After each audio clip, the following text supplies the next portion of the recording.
Welcome to Chapter 3. Today I want to talk to you about global business. And if you think about it, we're all involved in global business. I mean, just look at what you're wearing, your shoes. They were all probably produced in a foreign country, as well as your computer, your smartphone, any other electronics. And why do you think that is? Why do you think people in the United States have so many products made in foreign countries? Well, if you guess price, you're right. We as Americans want the best product for the lowest price, and most Americans really don't care much where it came from. So this chapter will talk about business and international business and why that's important and how it all comes about. And this summer, the faculty here were talking to some business leaders here in Greenwood, and they emphasized how important it is for our students to know about global business because they all have companies overseas or they deal with suppliers overseas, and it's become, as this chapter is called, a borderless world. So what is global business? It's just the buying and selling of goods and services by people from different countries. Okay, it's pretty simple, really. And business isn't always, it's not so easy to get started in international or global business. There are a lot of barriers. Okay, the first barrier we'll talk about the trade barriers. And they're separated into tariff and non-tariff.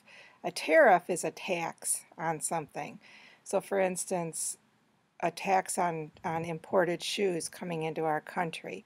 And that's meant to make it more expensive and possibly drive us to buy something made here domestically. Okay, most of the barriers, however, are non-tariff. Quotas they restrict the number of goods that can come in to a particular country. Voluntary export restraints. Companies put on kind of a quota of their own before the government does. And then there's government import standards, mainly due to safety and health reasons. For instance, the government could decide to not allow imports of apples because they believe there's some kind of disease associated with them. Okay, government subsidies are when the government helps companies or foreign companies establish places. And lastly, customs, which is kind of like a tax, but it's more of a classification on things and how they're handled. The main reason why global business is so strong today is because we have trade agreements. And trade agreements are simply where countries get together and come to some agreement because they want to reduce tariffs and barriers and promote kind of free trade between countries. The main one, which was pretty global, is the General Agreement on Tariffs and Trades, or GATT. Okay, and this turned into the World Trade Organization, or WTO, which is known today, and they're very big in helping businesses go international as well as solving disputes between countries when it comes to international trade. Then there were regional trading zone agreements. The European Union, this was in 1992. 12 countries got together in Europe and decided to break down barriers with kind of make it one trading zone. So they didn't need a lot of paperwork. They instituted a common currency, which is the euro, in an effort to simplify trade.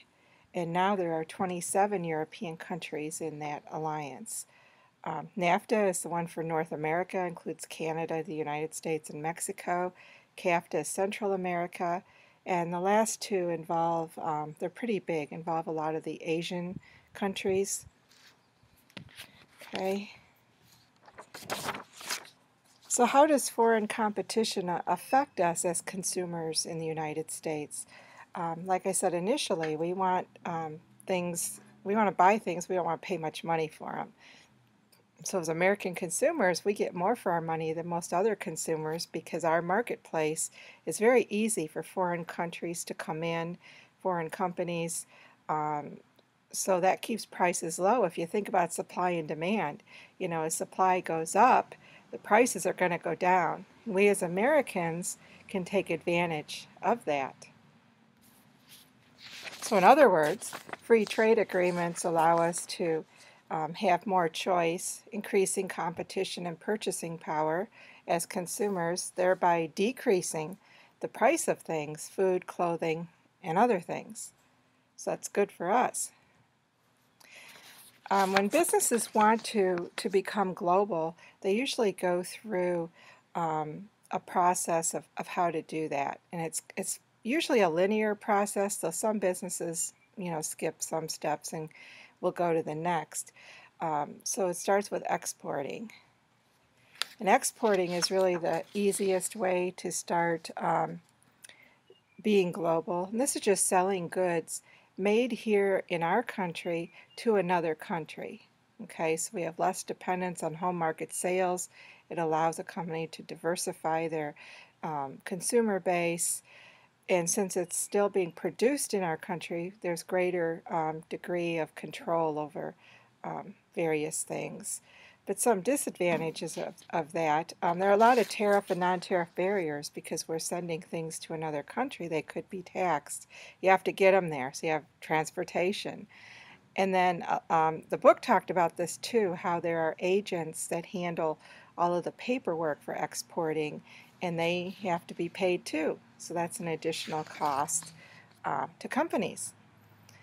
Another way to go international is through licensing.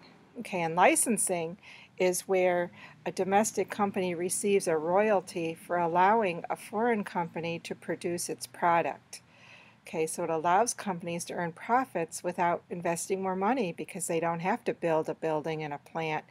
They just allow someone else to produce their product. Okay, so, and it helps to avoid tariff and non-tariff barriers because the products are actually being made in that particular country. And then that company would then pay the original company a royalty, money for allowing them to make their product. But some disadvantages, oftentimes the company licensing gives up control over the quality since it's being made somewhere else. And sometimes licensees could become competitors, especially if they're dealing with trade secrets or some product or process that's proprietary. Okay, and you're all familiar with the next one, I'm sure, franchising. This is a fast way to get into a foreign market. And this is just a collection of networks where the business licenses the entire business to another person or company. And Subway is the #1 franchise organization in the world, believe it or not. The other one I like is Build-A-Bear. Okay, they're in, gosh, I think 37 countries, and it really surprised me because when they first came out, I really didn't think they would even be around here very long. So some disadvantages is you have a loss of control since you're giving everything over to another business or person. And it could be culture bound. I mean, we'll talk about culture a little later, but think about McDonald's selling hamburgers in India. That doesn't work. They have to recognize culture and religious things, and they have to adjust their products accordingly. Then we have strategic alliances. These are just companies that get together and form like a joint venture where they form another company. Okay, and this is mainly to avoid tariff and non-tariff barriers since they'll be operating in the same country they're selling things in. Then the most complex and expensive way to do this is a wholly owned affiliate, which is where a company would go build an operation in a foreign country, like Ford built a plant in Brazil. Okay, so that's a pretty aggressive strategy. So how do businesses decide, where to go and how to do this? They kind of consider these 3 general areas. They have to have access to growing markets. They have to consider where do they want to build, and they have to consider the political environment of the area that they're interested in. So growing markets, if you're selling your product, you have to sell it in a place where people can afford to buy it. They have to have money left over after they purchase, housing and food and basic needs and that sort of thing.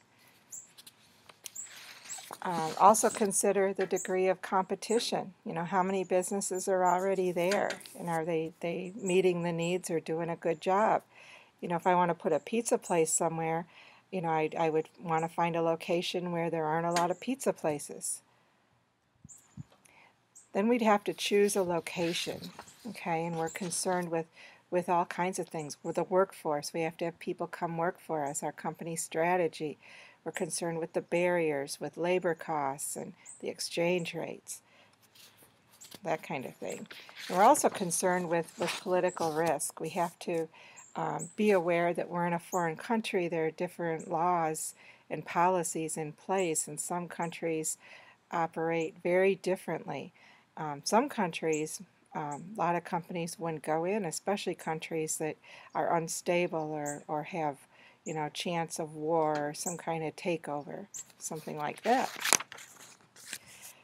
So we have to also be very concerned with cultural differences and considering national culture, just the shared values and beliefs that, people in a particular country have. And here's a couple examples I find interesting.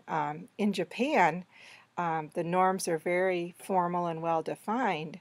However, the Japanese business culture demands that you go out and conduct business at restaurants and clubs and bars and other locations, which is kind of contrary. And they're very serious. If you don't follow and observe these things, then you're considered as not being very, you're considered being rude, and you'd end up losing the deal. A real contrast would be Mexico, okay, and Mexico is very interesting. There's a bureaucratic structure, and it's based a lot on power, with all the power at the top. So workers and managers are very distant and very formal with each other. So kind of things we do here, like empowerment and communication, don't work well there, okay? So it's very different, just kind of give you an idea. So we have to recognize these differences and adapt to them, otherwise companies won't be successful. And we can't base this on something outdated or incorrect. Stereotypes, for instance, those are generalizations about, groups, and they're not necessarily true about each individual person. Okay, so you have to be very careful when dealing with this. So do you think you want to be an expatriate? That's just someone who lives and works outside of their native country. I think it'd be very interesting, and hopefully you'll consider that in your career. Thanks.